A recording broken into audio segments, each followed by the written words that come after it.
Aviation Regiment that provided transport and cover for the SEALs who took him out. And they flew stealth-modified UH-60 Black Hawk helicopters similar to the one shown here, deep into hostile enemy territory with radio communications at a minimum at night, with no moonlight, using night vision goggles, flying over mountains, being undetected by radar. And it was the Army's ability that we see in this mission to carry out missions in which there is no margin for error. And the U.S. Army, and specifically the 160th, still conducts counterterrorism operations in many countries around the world to this day. Yes, and what we've shown you here are just a few notable examples of the American Army's prowess and their tradition of valiant and honorable service. And all of this serves as the foundation for today's 250th anniversary parade. And coming up, President Trump says the trade deal with China is secured, but talks aren't over yet. He says he's open to our mother, who reflects on her son's life, his legacy, and the sacrifice he made in service to the U.S. military. Take a look. Patty Elliott, thank you so much for taking some time for us. Thank you. It's a pleasure to be here with you today. It's great to have you with us. Patty, tell us about your son and ultimately how you remember him now. So Lucas was very much my adventurous, adrenaline junkie child. He shot on a high-powered rifle team. That was his passion, and so he was surrounded by veterans at all times from the time he was 12 years old on. So his passion for the military was fostered by those men and women that he shot with, and so that's something that he wanted to do from an early age. Really amazing. What did joining the U.S. Army and serving his country mean to him? So we were a homeschool family, and we sat and watched the events of September 11th unfold on TV, like many Americans. And I think that lit a fire for him, that as you saw the stories of men and women who joined the military so that they could make sure that this never happened to America again, his passion grew also. We were always a patriotic family, but we didn't have a long history of military service in our background. So it was something that he learned and acquired that desire for at a young age. It meant the world to him. What does it mean to you to be a Gold Star mom? And what does that really feel like? I imagine it brings very mixed emotions. It does. So I was very involved with Lucas's life. I was the family readiness group leader for his unit. So I had that passion of 200 kids who were deployed with Lucas, who all felt that same desire to serve our country. So it was something that I knew I had to be strong and continue on for them and their families, because they were still in the heat of the battle immediately after Lucas died. The community of Gold Star mothers gave me that safe spot to land. When you walk in a room and everyone else is similarly situated to you, you don't have to say a word. You just look at each other and understand. What being in this organization has given me, though, is a way to continue to honor his service and his legacy and ensure that that sacrifice is not forgotten. The way I look at it is, God was done with Lucas. His mission is complete, but every day that he allows me to wake up, there's still more to accomplish in this world, and advocating for our veterans and our military is no better way to make sure that I complete that mission.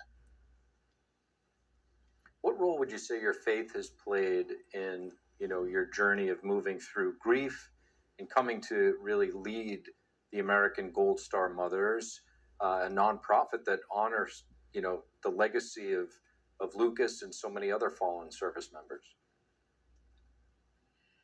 I've always felt like I am a Christian, grew up in church, but I believe that my faith is much stronger after Lucas's death, simply because I know that Lucas So the morning that they went out on mission that ultimately Lucas died, he gathered everyone around that morning and said, "Hey, y'all, let's pray before we go out." And Lucas was not usually the one that did that. So the other folks on his team told me that, and that just struck a chord with me. So I have absolutely no doubt where my son is. And I know that my faith needs to remain strong and continue to grow so that I can be sure that I see him again one day. We're celebrating the 250th birthday of the United States Army, the Army that made the founding of this great nation and its freedoms possible. What does it mean to you to see the Army being celebrated in this way? I think it's fabulous. I'm so excited for all of the festivities. Our men and women, America's children, have been sacrificing for our country for hundreds of years, and it's only fitting that we celebrate that.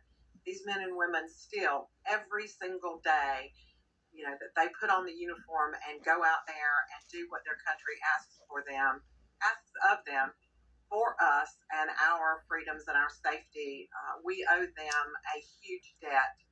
It's something that not all of us are able or equipped or willing to do, and so we need to celebrate them. Gold Star mom, Patty Elliott, really appreciate your joining us. And today, I'm sure we had celebrations like this before, right? So it's there's nothing wrong with celebrating our armed forces. My dad was an Army Actually, veteran, World War II. passed away from Parkinson's from the Army, and so it was kind of big. I went on the honor flight with him. It was nice to bring my son to see Washington, D.C. and to be able to see the parade. Why do you think it's important to celebrate this occasion, the 250th anniversary of the founding of the Army? If we didn't have an Army, we wouldn't be here, keeping us free. We're from a Navy town, and we have Fleet Week, so the Navy celebrates theirs. So this is just the Army is the oldest. Merit TV. I want to turn now to Lieutenant General retired Daniel Karbler. As we watch this band perform, those videos must have given you goosebumps, sir, because I mean it did for me when you see what the brave men and women are up against, how they train and what they go through. It really makes you proud to know that those are the brave people who are protecting our freedom. It does, Chris, and I'll tell you, Ranger training, that's the ultimate crucible for any soldier. 37 years in the Army, and I have a regret, and I never went to Ranger School, and I tell my kids that, and I wish I had done that, and I didn't. Those soldiers that go through Ranger School, whether they make it or not, they're better than I ever was. And so that is super, super tough training. And there's a great video that they put together. And also those soldiers that just enlisted to come into the Army, to have the president administer to them their oath of enlistment, I guarantee you they will never forget that day. I won't forget it. I've done many enlistments. I've done some mass enlistments. But to have the President of the United States do your oath of enlistment is just incredible. And so what a great way to cap off this awesome parade. Now we've got a little concert going on there. I think most of the soldiers there, even though the ones that are listed probably aren't 21, but probably most of the soldiers say, okay, when are we going to have a cold beer now to top off this fantastic day, which is how most soldiers would celebrate the end of a hard duty day. Yes, well said. And look, I've got to ask the follow-up. What was it, sir, that kept you from doing your Ranger training? I was lazy. I was a second lieutenant out of West Point, and I wanted to go on leave and, do other things, and I didn't go to Ranger School. So I was lazy. Well, look, I appreciate the humility, and I guarantee you there's someone watching today who that will resonate with, if you know what I mean. I think you and I know each other well enough where you understand where I'm going with that. Thank you for that additional context and perspective. I want to bring in Glenn Ignazio. He's been with us. He's been watching the pomp and circumstance. Glenn, as we watched this band perform here and we saw the enlistment, you must remember like it was yesterday where you were and how your enlistment ceremony went. Yeah, I sure do. It was, interesting. I started off at 17 years old, enlisted. It took me 6 years to get my degree on active duty before I became an officer. But, it was interesting. My parents actually had to sign the paperwork because I was still a minor at the time. So I remember that. And I'll tell you, the joy of others being able to be sworn in by the president, it goes in also the opposite direction. For example, swearing folks in on their enlistments or re-enlisting. And I had the privilege to actually enlist my son and give him the oath of enlistment as well. So that's a significant thing. It's not just the first one you go in, but it's also subsequent ones if you're enlisted or as you're taking the role as a leader and as an officer as well.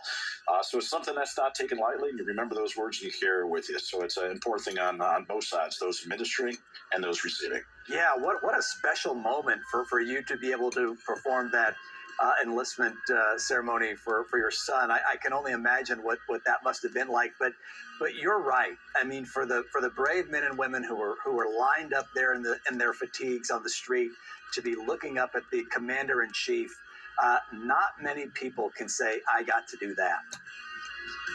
Yeah, absolutely. I mean, when you enlist, sometimes we'll do, ceremonies in a variety of different places. We've done them airborne, we've done them on the ground, we've done them with sometimes even respected leaders that you choose to have an enlistment with. And when you have a commander-in-chief doing that in front of the entire country, the stage of the entire United States at such a time of the 250th birthday, it's just a great thing. And honestly, I think that's something that they can take to heart. That sometimes that is the seed that will make these, or at least incentivize these folks to do 20 years, to do a full career in the military, because it starts so strongly. We can hope for that because, that's what we want. We want those individuals to invest in the country, invest in themselves, because it's important for all. And this is a great way to start it. No doubt. Well said. Hey, we do want to stay with us, please, if you would, Glenn and Tony and General Karbler and Frank and Randy as well. Our Lindsay Keith is also working her sources behind the scenes. She's trying to track down if, in fact, the president has left the parade. Remember, it is his birthday, 79 years old today, so he may have dinner plans with the family. We don't know. We're going to figure it out. We're going to take a quick break here on Dr. Phil's Merit TV and much more of the U.S. Army celebrating 250 years of service right after this. Coming up after. Welcome back to our live coverage here on Dr. Phil's Merit TV as America celebrates the 250th anniversary of the U.S. Army. As you're taking a live look at dignitaries, including Vice President J.D. Vance, let's listen in.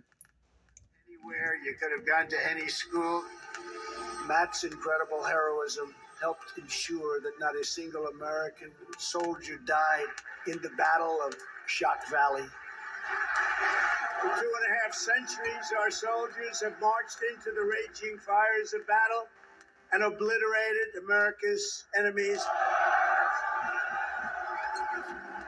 The dignity, daring, and devotion of the American military is unrivaled anywhere in history and any place in the world. Our soldiers do not rest until they win. Our citizens know that you're standing guard, killing terrorists, crushing our enemies, and keeping America safe. But you're also keeping it strong and proud and mighty and free.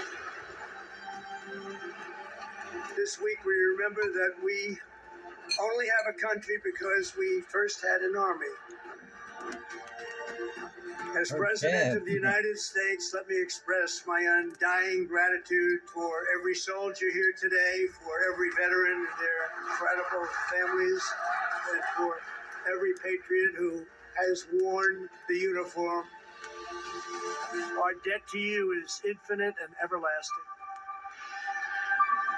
With the grace of God, America will always prevail. The 250th anniversary of the United States Army, the oldest branch of the greatest fighting force ever known to man. I want to say to all the soldiers all across our nation's capital and all across the world, happy birthday, soldiers. We're proud of you.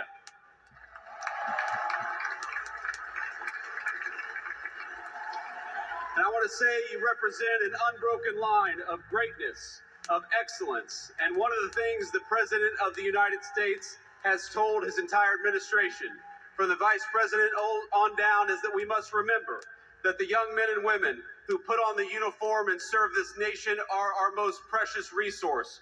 We must honor them, we must respect them, we must fight for them, and that's exactly what the Trump administration aims to do every single day.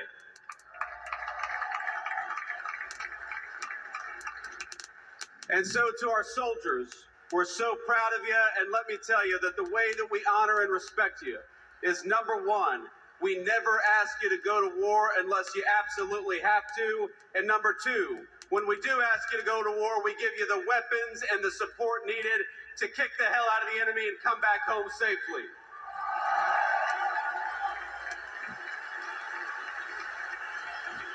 Now, I know I am the last thing standing between the main event, and that is a dangerous place to be with a lot of soldiers in the audience. So let me just say a couple of quick additional thoughts. First of all, June the 14th is, of course, the birthday of the Army.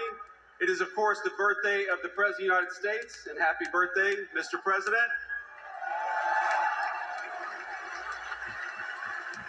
But I would get in trouble if I didn't mention that it's also my wedding anniversary. And so to my lovely wife, I love you, honey, happy anniversary, and thank you for everything you do for our country. So without further ado, it is my pleasure to introduce the 45th and 47th Commander-in-Chief of the United States military, President Donald J. Trump.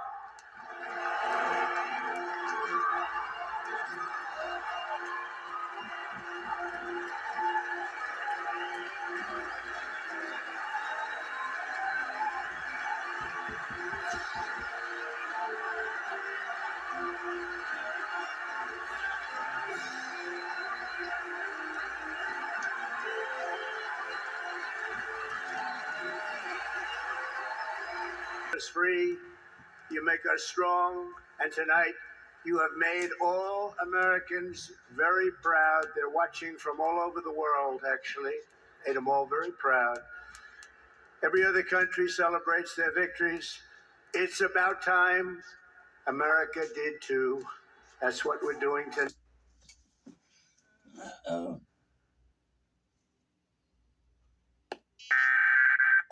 Uh-oh. More bad weather.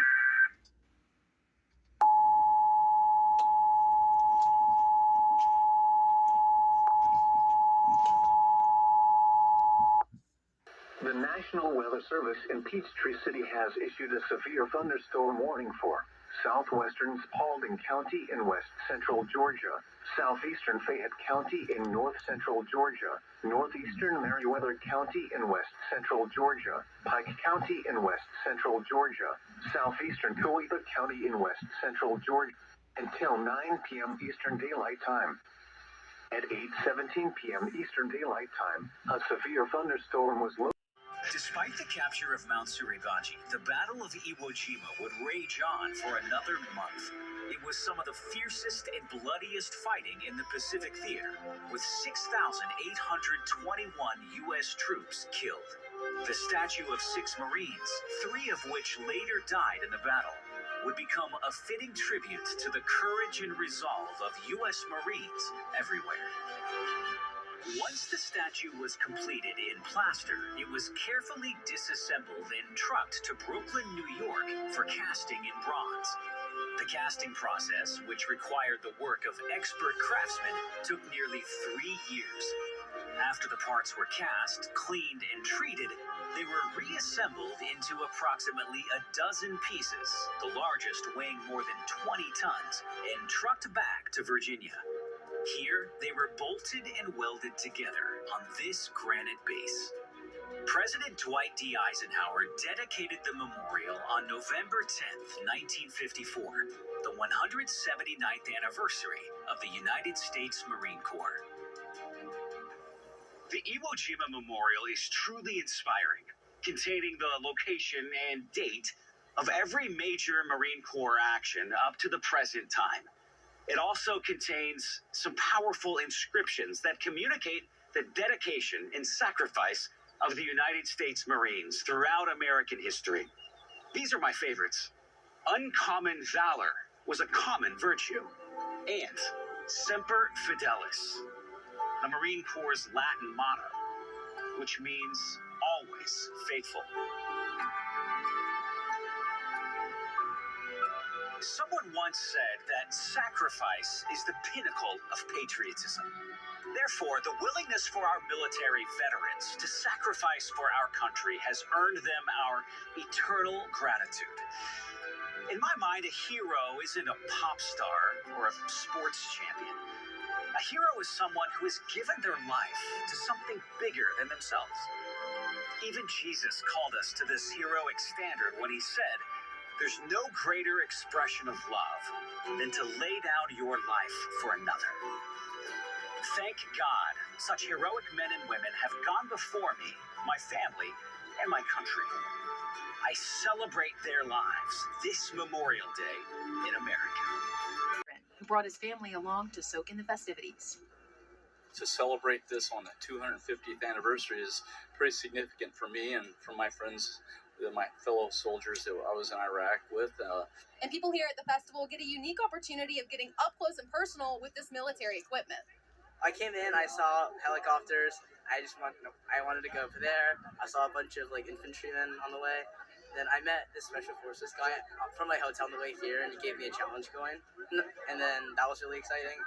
Helicopters, military firearms, grenade launchers, and a military howitzer, all on display for engaging opportunities to learn what it's like to handle gear that's used on the battlefield. There's so many things. There's over 250 jobs, and it can be great opportunities for you. You can get college out of it. You meet best friends I've ever had, are all from the Army. Just how awesome of an opportunity it can be.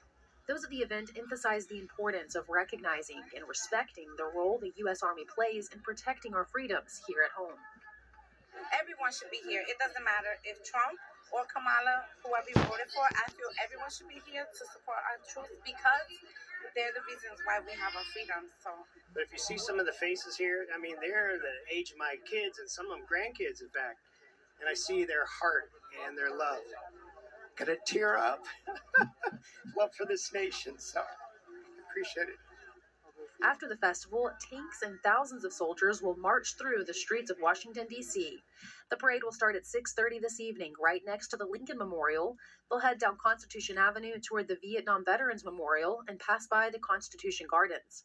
The parade will then cut through the National Mall between the Ellipse and Washington Monument before ending near the National Museum of African American History and Culture. Helicopters and warplanes will fly overhead. Some 200,000 people are expected to attend. Reporting from Washington, D.C., Melina Weisskopf, NTD News. Into Iraq and at 24 years old, came back to success at Wall Street, but nearly lost myself in the process. This Father's Day, Downriver Memoir of a Warrior Poet is really a tribute not just to the dads who've served, but to all fathers carrying invisible burdens. It's about breaking silence and showing that strength comes when we choose to embrace that vulnerability and rebuild. Now let's talk about that invisible burden. And you're recommending that families can reach out and provide something of value to their father it's not tangible and it's not just going out to the ball game. It's something else. So how do you engage with that? How do family members support fathers in that way? Well, I think a lot of fathers try to carry their strength without sort of showing anything below the surface. We don't want our families to worry about us. To be frankly speaking. But I think on Father's Day, I think it's a great opportunity for, family members to recognize that fathers, just as you would on Mother's Day, parents have a lot of burdens. And so I think it's, hear more about their childhood. A lot of fathers carry various traumas from their childhood that sort of affect the way they think. And it's about engagement. We want to my goal is to my book with Downriver is to sort of promote engagement and heal relationships and improve relationships. Now, do you have any anecdotes of how engaging with a dad or a tactic can help them to open up? Because as you said, a lot of dads want to show a bit of stoicism, strength. So are there tactics that you've seen effective if somebody said, I want to try that this Sunday? What could they do? I think asking questions, just getting folks talking, ask about, if you know a little bit about their childhood. I've known very successful people who, they're somebody who I know who's lost a father at 10 years old. What impact did that have on them? You don't necessarily want to probe too deeply and make a big deal about it, but it's a great opportunity to sort of understand those types of challenges that everyone faces. Yeah, open-ended questions instead of closed questions. Right now, General Petraeus, noted for turning the tide on the Iraq War, and he's also the author of the Counterinsurgency Doctrine. He wrote the foreword to your book and praises it for its emotional depth and its resonance. Why do you think people are relating so strongly to your memoir? Well, that's a great question. I think one of the reasons is because I try to be very honest about the whole experience leading up to it. It was written as I went through it, so it was written contemporaneously. This was meant for me. I wrote this for me. General Petraeus, I reached out to him, sent the memoir. I really want to make sure I honored those who served. I would also in the story, so telling the story in a way that's true to myself, but also to those others. We have a Gold Star parent, and that Gold Star parent's praise was equally, if not more in some ways, impactful to me because I knew this son during his life. Now, in addition to your own story, you strike on themes of both leadership and healing from trauma, and these two topics, they sometimes are thought to be mutually exclusive. Either you're strong or you're sort of in touch with your feelings. How do you sort of square that circle, if you will, to be able to do both?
There's a strength in these bonds.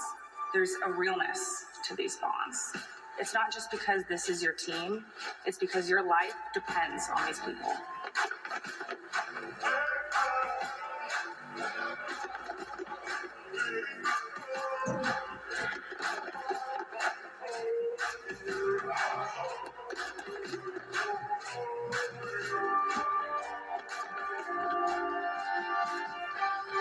I am an American soldier. I'm a warrior and a member of the team. I serve the people of the United States and live the Army values. I will never accept defeat.